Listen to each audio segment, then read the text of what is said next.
4 days కు ముందు 3 బాక్సులు దొరికాయి. ఒకటి పోలీస్ స్టేషన్ ముందు, ఇంకోటి టీకానగర్ పాల్బోట్ దగ్గర, మూడోది కొలతూరు మార్కెట్లో. ఈ మూడిట్లోనూ కామన్ గా ఉన్నది ఈ మాస్క్ మాత్రమే.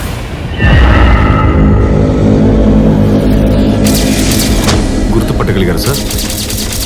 సార్, ఇది అయ్యేటట్టు నాకు అనిపించట్లేదు. శివాని వెంటనే రమ్మని చెప్పండి. ఎవరు సార్ అతను? ఈయన పేరే శివ. ఎంత దారుణమైన ముఖాన్ని కూడా అలా అక్యూట్గా గీసే ఫేషియల్ రీకన్స్ట్రక్షన్ ఆర్టిస్ట్. అది మాత్రమే కాదు, సాల్వ్ చేయలేని కేసులను కూడా క్రైమ్ స్టోరీ రాసిచ్చే రైటరు. శివ రాసిచ్చే రిపోర్ట్లన్నీ నిజానికి దగ్గరగా ఉంటాయి.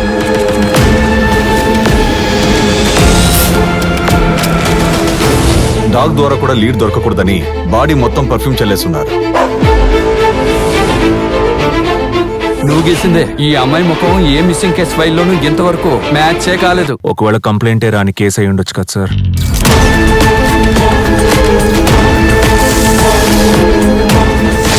8 బాడీలు నీళ్లలోనే దొరికాయి. ఏ బాడీలోనూ ఇన్నర్ ఆర్గాన్స్ లేవు, కానీ పాతి పెట్టేటప్పుడు ఆర్గాన్స్ తోనే పాతి పెట్టారు. డెడ్ బాడీస్ ఆర్గన్స్ తో ఏం చేస్తారు?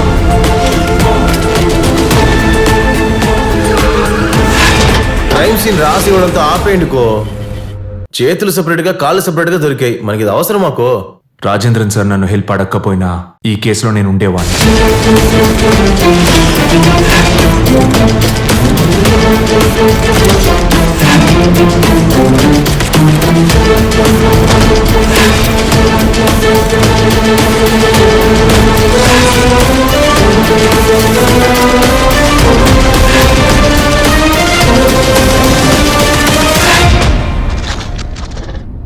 ఒకవేళ ఈ హత్య నేను చేసుంటే తప్పకుండా స్టేషన్ ముందైతే పెట్టేవాడిని కాదు.